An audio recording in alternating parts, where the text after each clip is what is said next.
હરિઓમ વિદ્યાર્થી મિત્રો, આજે આપણે ધોરણ 6 વિષય સામાજિક વિજ્ઞાન પાઠ આપણો 12મો નકશો સમજીએ. બરાબર? તો દરેક વિદ્યાર્થીને ખાસ નોંધ કે ભાઈ પાઠ્યપુસ્તક સાથે રાખે. બરાબર? જ્યારે પણ તમે વિડિયો જોતા હો તો ભાઈ વિડિયો જોતા જોતા ભાઈ તમારી પાસે પાઠ્યપુસ્તક હોવું જરૂરી છે. તો ભાઈ ખ્યાલ આવે કે આપણે કયા પાઠની ચર્ચા કરીએ છીએ. બરાબર? તો દરેક વિદ્યાર્થી જે ક્લાસમાં છે એ પણ વ્યવસ્થિત શાંતિથી બેસી અને અહીંયા ધ્યાન આપે. બરાબર?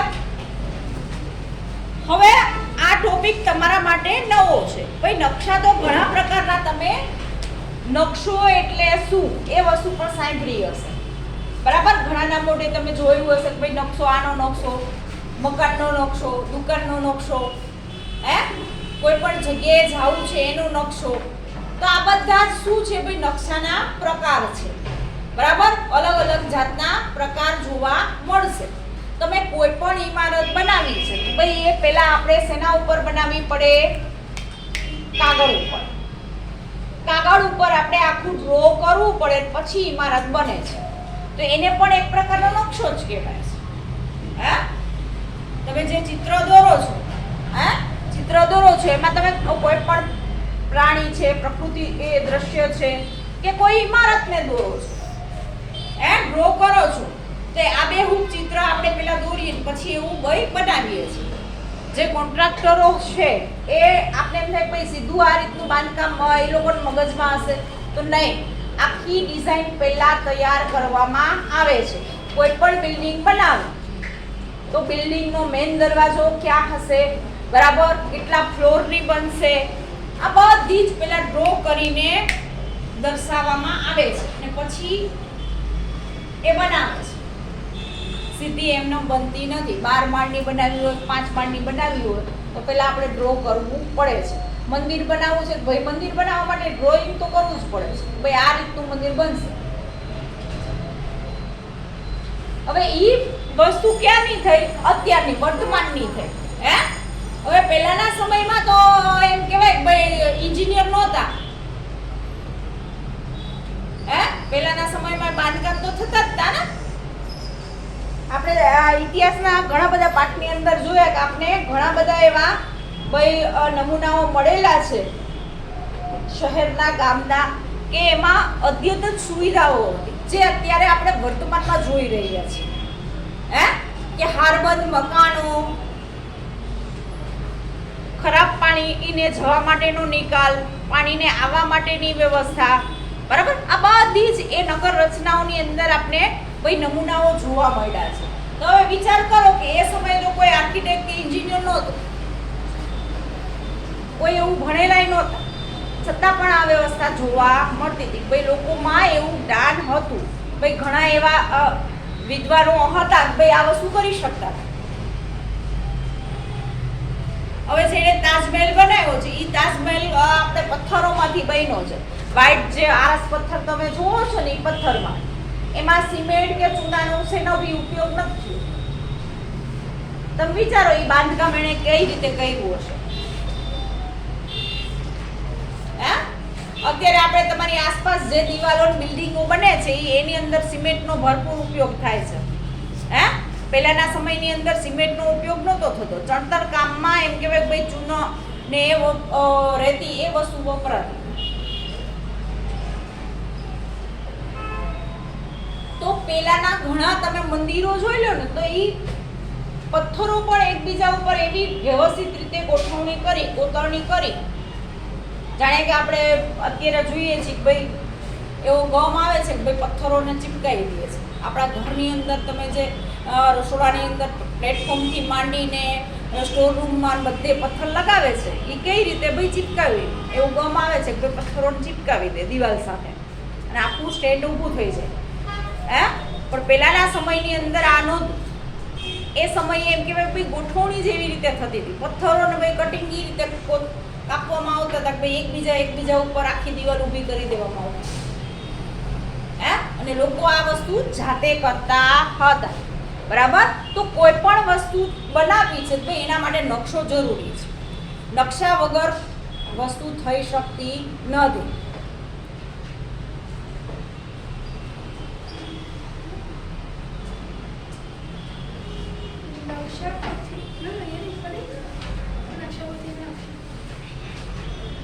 પ્રવાસીઓ ગુજરાતના જુદા જુદા પ્રવાસ સ્થળો મોટેથી પ્રવાસીઓ ગુજરાતના જુદા જુદા પ્રવાસ સ્થળો જેવા કે સોમનાથ, દ્વારકા, કર્ણાટક, અંબાજી, ઘોરડો, સાપુતારા વગેરે સ્થળોની મુલાકાત લે છે. તેઓ આ પ્રવાસ સ્થળોના ભૌગોલિક વિસ્તારની અજાણ હોવા છતાં પોતે નિશ્ચિત કરેલ સ્થળ સુધી ખૂબ જ સરળતાથી પહોંચી જાય છે. તેનું કારણ શું? કારણ માત્ર એટલું જ કે તેમની પાસે પ્રવાસ સ્થળો દર્શાવતો નકશો હોય છે. તેઓ નકશા વાંચન દ્વારા પોતાના પ્રવાસ સ્થળ અંગેની માહિતી પ્રાપ્ત કરી શકે છે. વર્તમાન સમયમાં પ્રવાસ ઉપરાંત બીજા અનેક પ્રકારના હેતુઓ માટે નકશા ખૂબ જ ઉપયોગી બની ગયા છે. આજે તો વિજ્ઞાન અને ટેકનોલોજીના યુગમાં જીપીએસ ગ્લોબલ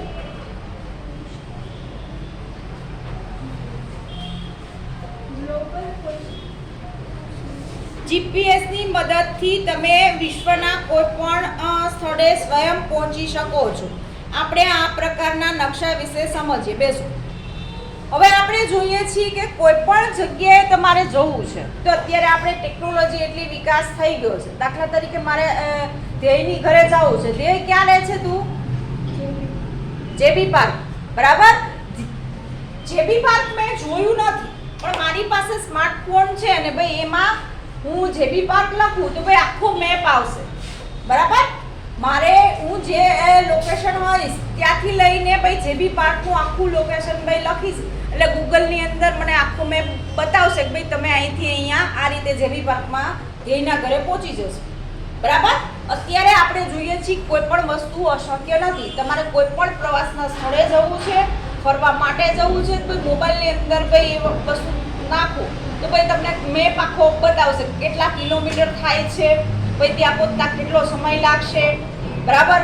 રસ્તામાં કયા કયા જોવાલાયક સ્થળો છે એ બધી જ માહિતી આપણે મેપ દ્વારા ખબર પડી જાય છે. બરાબર. આ સૌથી મોટું અત્યારે આપણે કોઈ સાધન કહીએ તો મદદરૂપ આ સાધન છે. ફરવા જવા માટે તો ખાસ કોઈ પણ આપણે જોઈએ છીએ કે અજાણી આપણે જાય ફરવા જાય મોસ્ટ ઓફ કઈ જગ્યાએ કે જે જગ્યા આપણે જોઈ નથી. બરાબર. એવી જગ્યાએ તમે જશો ને ફરવા. હવે અજાણ્યા હોય તો આપણે ભાઈ એ આજુબાજુનો વિસ્તાર વિશે જાણવું છે તો એ માહિતી આપણે પહેલેથી ભાઈ જોયેલી હશે. ભાઈ અહીંથી અહીંયા રસ્તો જશે હે એ નકશા દ્વારા આપણે જાણી શકીશું. બરાબર. મારે અહીંથી મુંબઈ જવું છે તો ભાઈ અમદાવાદથી મુંબઈ જવા માટે કેટલા ઓપ્શન છે? કોણ કોણ કહેશે ભાઈ અમદાવાદથી મુંબઈ જવું હોય તો કયા કયા રૂટથી જવાય, કઈ કઈ રીતે જવાય એમ કહું છું. બીજું અમદાવાદથી મુંબઈ જવા માટે એક તો પ્લેન. બીજું ઓપ્શન કયું છે બોલો?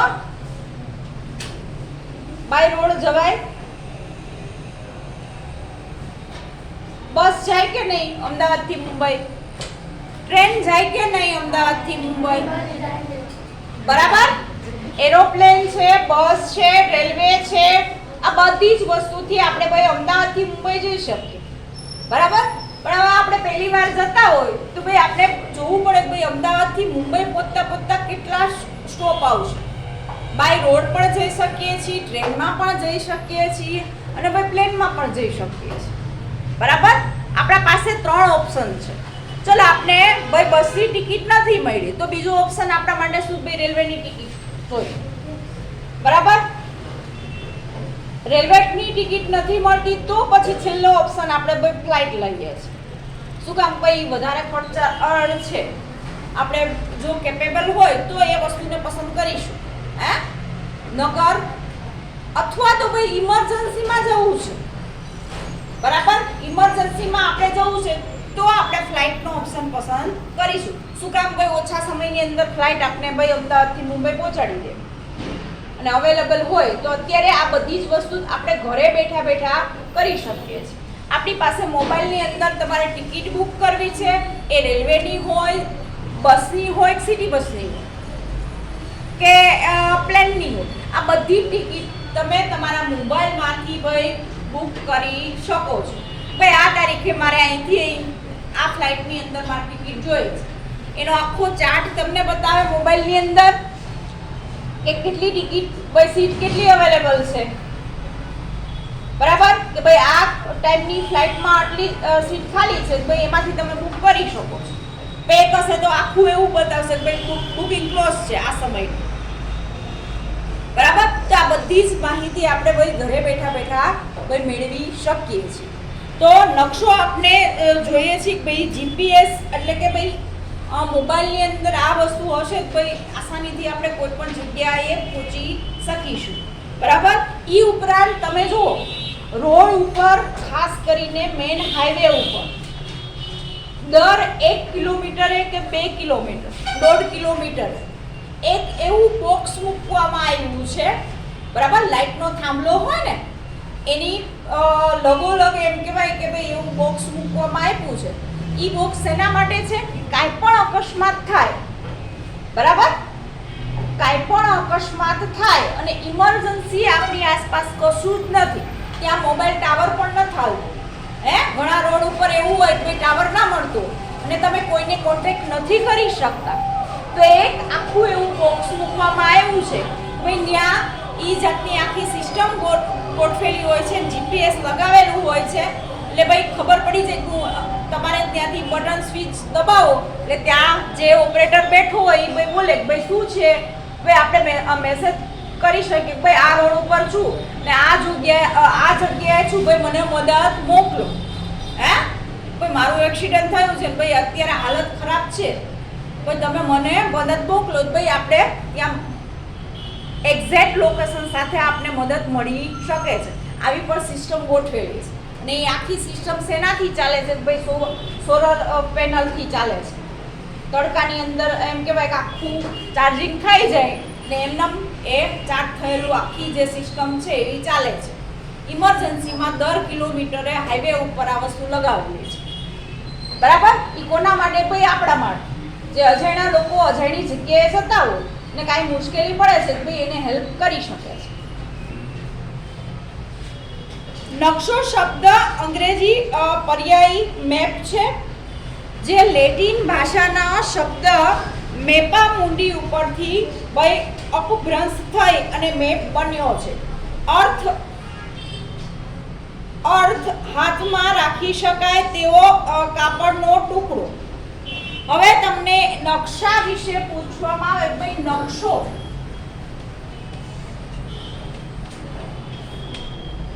અથવા મેપ આ શબ્દ કયા ભાષામાંથી લેવામાં આવ્યો? તો ભાઈ લેટિન ભાષામાં. આટલું આપણે યાદ રહેવું જોઈએ એક શબ્દમાં જ્યારે પ્રશ્ન પૂછાય ત્યારે, બરાબર. બીજો પ્રશ્ન છે કે ભાઈ એ મૂળ કયો શબ્દ હતો? તો ભાઈ મેપા મુંડી. મેપા મુંડી શબ્દ ઉપરથી મેપ શબ્દ બન્યો છે. હવે ત્રીજો પ્રશ્ન એવો પૂછે કે ભાઈ મેપ શબ્દનો અર્થ શું? તો અહીંયા એ પણ આપેલું છે કે હાથ રૂમાલ આપણે તમે બધાએ જોયો હશે, એવો કાપડનો ટુકડો, એને મેપ કહેવામાં આવે છે. ભાઈ મેપ શબ્દનો અર્થ એ થાય છે. ખ્યાલ આવ્યો? એનો પણ આપણે અહીંયા અર્થ આપી દીધો છે.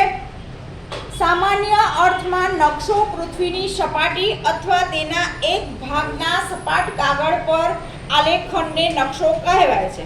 મોટા વિસ્તાર ધરાવતા પ્રદેશની ઘણી બધી વિગતો નકશામાં સમાવેશ કરી શકાય છે, બરાબર. કોઈ પણ મોટી જગ્યા હોય કે નાની જગ્યા હોય તો એનો નકશો હોવો જરૂરી છે. હવે તમે બધા જેટલા ઘરમાં રહો છો ને, બધા પોતપોતાના ઘરમાં રહો છો ને, તમારા ઘરનો નકશો પણ હશે, તમારા પપ્પા પાસે એના ડોક્યુમેન્ટ હશે, ઘરના ડોક્યુમેન્ટ હશે, એમાં જોજો. પપ્પાને કહેજો મારે આ ઘરનો નકશો જોવો છે. ભાઈ ઘરના નકશામાં તમારા ઘરની અંદર કેટલા બેડરૂમ છે, હોલ છે, કિચન છે, બરાબર, વોશરૂમ કેટલા છે, આ બધી જ માહિતી નકશા ઉપર દોરેલી હશે. તમારો મેઇન દરવાજો કઈ દિશામાં છે, બાલ્કની છે કે નહીં, કેટલા ફૂટ બાલ્કની છે, આ બધું નકશામાં દોરેલું હશે. બરાબર, તો આ આપણે શેનો મળ્યો, ભાઈ આપણે જે ઘરમાં રહીએ છીએ એ વસ્તુનો નકશો. હવે બીજી વસ્તુ, તમે અહીંયા સ્કૂલે આવો છો તો આપણી સ્કૂલ કેટલા માળની છે, ભાઈ 4 માળ કે 5 માળની. બરાબર, આપણે કઈ ભાઈ 4 માળ છે, તો આ 4 માળની અંદર કેટલા રૂમ છે એ બધી જ વસ્તુ એમ કહેવાય ભાઈ આ સ્કૂલનું જ્યારે ઇમારત બની હશે તો એને મેપની અંદર તમને જોવા મળશે. આગળનો ટોપિક છે ભાઈ નકશો. આ તમે નકશા શબ્દ વિશે આપણે સામાન્ય વસ્તુ જોઈ, પછી આ બધા જ નકશાઓ તમને ક્યાં જોવા મળશે, તો ભાઈ નકશા પોથીની અંદર. બરાબર, અત્યારે એને આપણે લેટેસ્ટ નામ આપ્યું છે ભાઈ એટલાસ, કે જેની અંદર બધા જ પ્રકારના તમને નકશાઓ જોવા મળશે. એ ગામ હોય, શહેર હોય, બરાબર, દેશ હોય, બધા જ તમને અલગ અલગ પ્રકારના નકશા જોવા મળશે. જેટલા પ્રકાર છે આપણે આગળ જોઈશું ભાઈ નકશાના પ્રકાર કેટલા છે એ બધા જ પોઈન્ટ આવશે. તો આ બધા જ નકશા આપણે ભાઈ નકશા પોથીની અંદર જોઈ શકીએ છીએ. બોલ. નકશાના મુખ્ય 2 પ્રકાર છે, હેતુ આધારિત નકશા અને માપ. નકશા પોથીના નકશા એ પોઈન્ટ બોલો. પૃથ્વી અથવા તેના વિશાળ ભાગની બહુવિધ વિગતો દર્શાવતા નકશાના સમૂહને નકશાપોથી કહે છે. તેમાં રાજકીય, વહીવટી, પ્રાકૃતિક અને સાંસ્કૃતિક વિગતો દર્શાવેલ હોય છે. નકશાની મદદથી જે તે પ્રદેશની સંપૂર્ણ વિગતો જાણી શકાય છે. નકશા વિવિધ પ્રદેશની મહત્વની વિગતો જેવી કે પર્વત, ઉચ્ચ પ્રદેશ, મેદાન, નદી, સરોવર વગેરે અને સાંસ્કૃતિક, પરિવહન, ઉદ્યોગો, ખેતી, સિંચાઈ વગેરે દર્શાવે છે.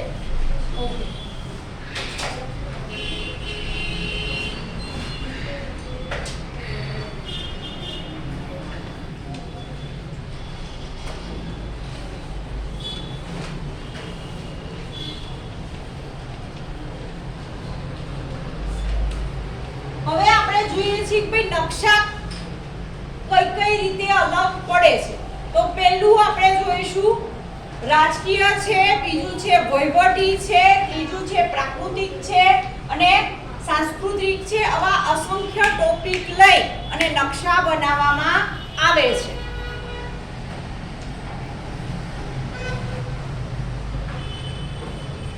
જેના ઉપરથી આપણે કોઈ પણ વિસ્તારની અંદર ઉચ્ચ પ્રદેશ કેટલા છે, મેદાન પ્રદેશ કેટલા છે, બરાબર, નદી કેટલી છે, સરોવર કેટલા છે, આ બધી જ વસ્તુ આપણે કેના દ્વારા જાણી શકશું, કોઈ નકશાઓ દ્વારા.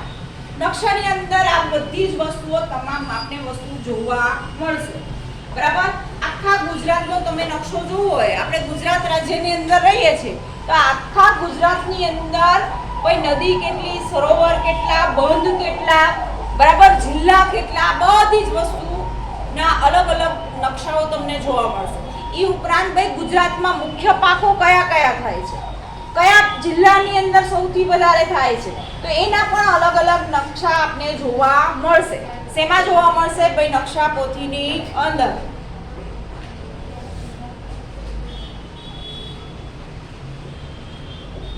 પછી છે નકશાના મુખ્ય પ્રકાર કેટલા છે એવું પૂછવામાં આવે તો ભાઈ નકશાના મુખ્ય ભાઈ 2 પ્રકાર છે.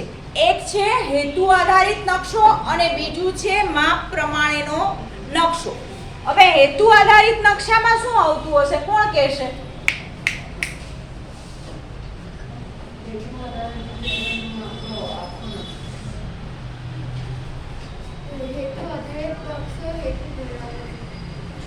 કોઈ પણ હેતુ સ્પષ્ટ કરવા માટે જે નકશો દોરવામાં આવ્યો હોય, બરાબર, પ્રોપર માહિતી બતાવવા માટે કે આ નકશો દોરવાથી ભાઈ આ હેતુ સરે છે, બરાબર, તો એ હેતુ આધારિત નકશાની અંદર એ રીતના હોય છે.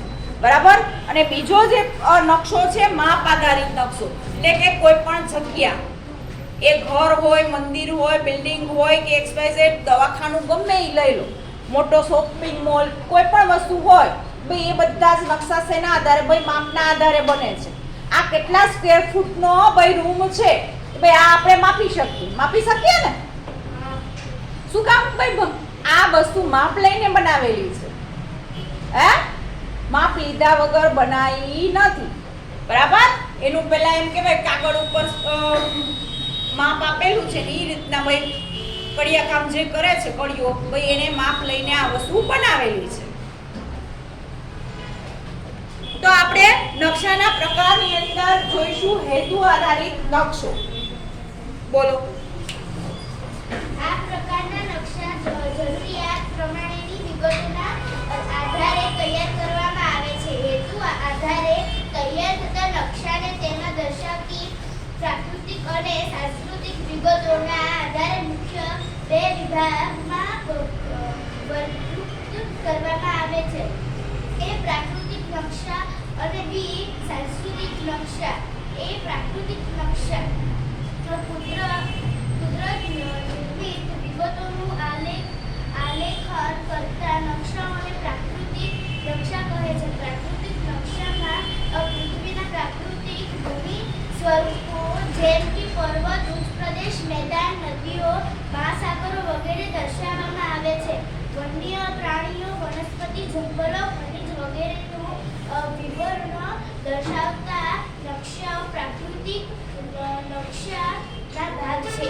ઓકે, હવે આપણે જોઈએ છે કે ભાઈ હેતુ આધારિત નકશા. તો આ પ્રકારના નકશા જરૂરિયાત પ્રમાણે, એટલે કે ભાઈ આપણી જે જરૂરિયાત છે એ પ્રમાણે એમ કહેવાય કે વિગતોને આધારે તૈયાર કરવામાં આવે છે. હવે રુદ્રને બંગલો બનાવવો, બરાબર, એની જરૂરિયાત બંગલો બનાવવાની હોય અને એ જગ્યાએ હું જઈને ફ્લેટ બનાવી દઉં, હે, તો મને એવું લાગ્યું ભાઈ બરોબર ડિસિઝન નથી લીધું અને હું એવું કહું કે ના આ જગ્યા ઉપર ફ્લેટ બનાવી દો, ભાઈ એ વસ્તુ થઈ શકે છે. હે, પણ આપણે જે વસ્તુ કરવી છે એ તો એક્ઝામ્પલ દઉં છું, ભાઈ આ વસ્તુ પણ થઈ શકે છે. ઘણાને એવું લાગે કે આટલી જગ્યામાં જ વસ્તુ બની શકશે, હે, પણ બીજી વ્યક્તિ પાસે આઈડિયા એવો હોય થોડી જગ્યાની અંદર પણ સારામાં સારું ભાઈ એમ કહેવાય ભાઈ સ્ટ્રક્ચર ઊભું કરી શકતા હોય, હે, તો એ વસ્તુ પણ થઈ શકે છે. એ નકશાને આપણે શેમાં લઈશું? ભાઈ હેતુ આધારિત. આપણે શું કરવું છે, કઈ રીતનું બનાવવું છે, ભાઈ કયા હેતુથી બનાવીએ છીએ. હવે હોસ્પિટલ બનાવવી હોય અને ત્યાં હું એક જ રૂમ બનાવું તો ચાલશે? એક રૂમની અંદર હોસ્પિટલ બનાવવી શક્ય છે? તો ત્યાં આપણે હેતુ શાયરો કહેવાય નહીં. હવે હોસ્પિટલમાં ઓછામાં ઓછા આપણે ખબર છે કે ભાઈ ડૉક્ટરની ઓપીડીથી માંડી અને પેશન્ટને રાખવા માટેની જગ્યાથી માંડીને ઓછામાં ઓછા એમ કહેવાય કે ભાઈ 3 કે 4 રૂમની હોસ્પિટલ હોવી જરૂરી છે, કે જ્યાં દર્દીઓને સારવાર સારી રીતે મળી શકે. તો ભાઈ એટલા માટે ભાઈ એટલા રૂમની વ્યવસ્થા હોવી જોઈએ. હવે એક રૂમમાં હું હોસ્પિટલ ઊભી કરી દઉં તો ચાલે નહીં. નાના ગામડાની અંદર ચાલે છે, બરાબર, કે એક રૂમ હોય તો ત્યાં ભાઈ પેશન્ટને રાખવાની વ્યવસ્થા ના હોય તો એક રૂમની અંદર કરી દીધી, પછી આજુબાજુ જ્યાં પણ વ્યવસ્થા હોય ત્યાં એ રીતના વ્યવસ્થા થતી હોય. પણ સિટીની અંદર આપણે હોસ્પિટલ ખોલીએ તો ભાઈ એક રૂમવાળી હોસ્પિટલ ચાલે નહીં. શું કામ? ભાઈ સિટીની અંદર તો દરરોજ આપણે ખબર છે કે ભાઈ દર્દીઓ વધારે હોય. શું કામ? ભાઈ વસ્તી વધારે છે, તો એ જગ્યાએ એ વસ્તુ ચાલે નહીં.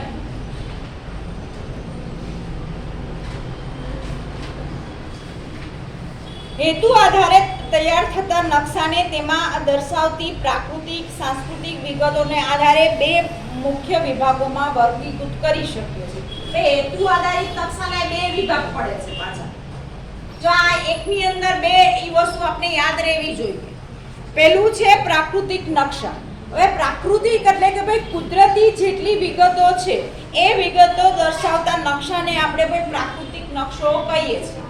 નદી, સરોવર, તળાવ, બરાબર, ઉચ્ચ પ્રદેશ, પહાડ, આ બધું જ જેમાં દર્શાવ્યું હોય એને આપણે પ્રાકૃતિક નકશો કહીશું.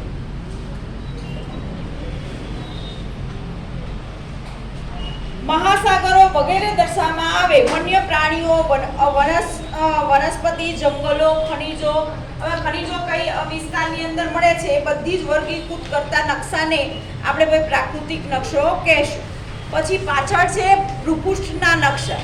આ નકશામાં પર્વતો, ઉચ્ચ પ્રદેશો, મેદાનો, જળ પરિવહનો વગેરે દર્શાવવામાં આવે હોય છે.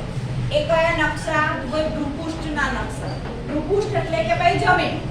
એનો પર્યાય શબ્દ શું થાય? આપણી ભાષામાં એને જમીન કહીએ છીએ. બરાબર ને? કોઈ પણ જમીનનો નકશો હોય જ.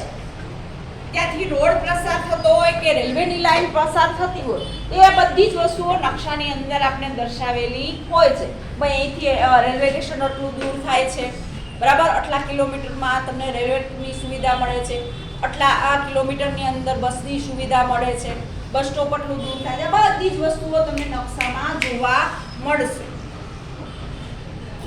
પછી છે હવામાન, આબોહવાનો નકશો. આ નકશો તમારે જોવો હોય તો સમાચાર ઘરે જઈને જોજો. ખાસ દૂરદર્શનમાં જે સમાચાર આવે છે એ સમાચારમાં છેલ્લે હવામાન ખાતાના સમાચાર આવશે.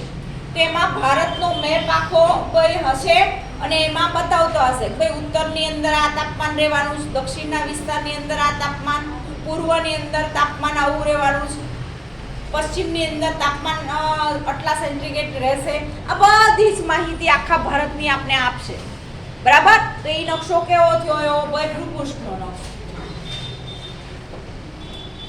હવામાનનો નકશો કે જેની આધારે આપણે તાપમાન, વરસાદ, પવનો વગેરેની માહિતી આપણે ભાઈ લઈ શકીએ છીએ. પછી છે ખગોળીય નકશો. હવે આ ખગોળીય નકશો એટલે શું થાય? ખગોળ શબ્દ સાંભળ્યો છે તમે? જેમાં ગ્રહો અને આકાશ તથા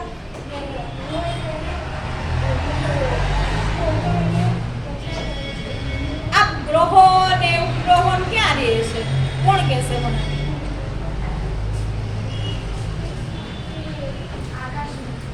આકાશમાં.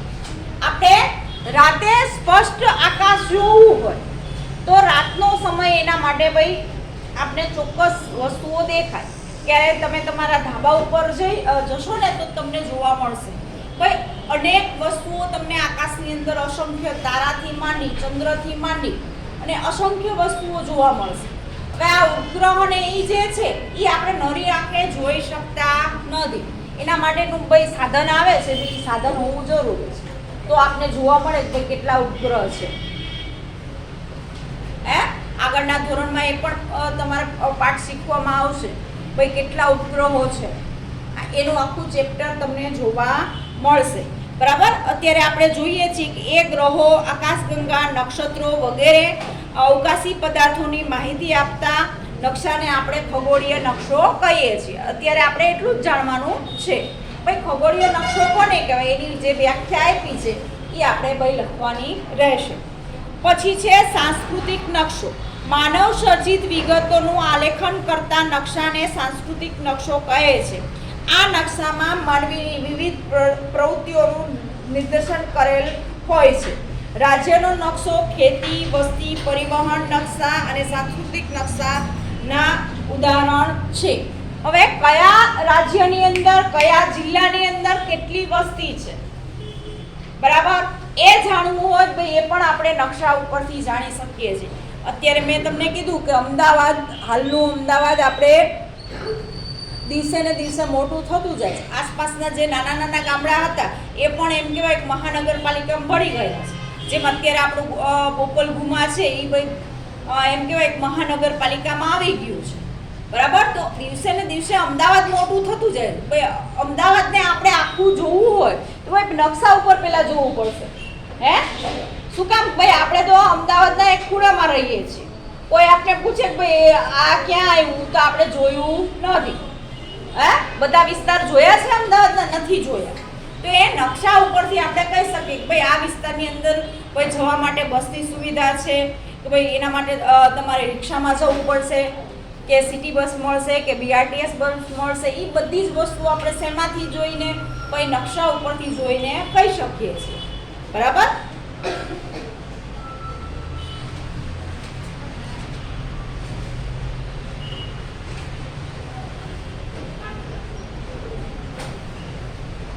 આગળ બોલ.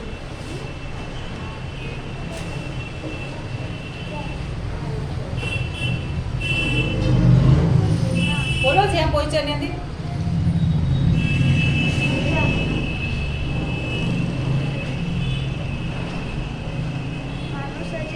મોટેથી. માનવ સર્જિત વિગતોનું આલેખન કરતા નકશાને સાંસ્કૃતિક નકશા કહે છે. આ નકશામાં માનવીની વિવિધ પ્રકૃતિઓનો નિર્દેશ કરેલ હોય છે. રાજ્યનો નકશો, ખેતી વસ્તી પરિવહનના નકશા સાંસ્કૃતિક નકશાના ઉદાહરણ છે. ઓકે, તો આપણે જોઈએ ભાઈ સાંસ્કૃતિક નકશાની અંદર મોટા ઉદાહરણ આપણે જોઈએ કે ભાઈ રાજકીય નકશો, ઔદ્યોગિક નકશો, ઐતિહાસિક નકશો, આ બધા જ નકશા શેમાં આવે છે ભાઈ સાંસ્કૃતિક નકશાની અંદર. બરાબર, અહીંયા સુધી આપણે આ પોઈન્ટ યાદ રાખીશું. આગળની માહિતી આપણે આગળના વિડીયોની અંદર જોઈશું.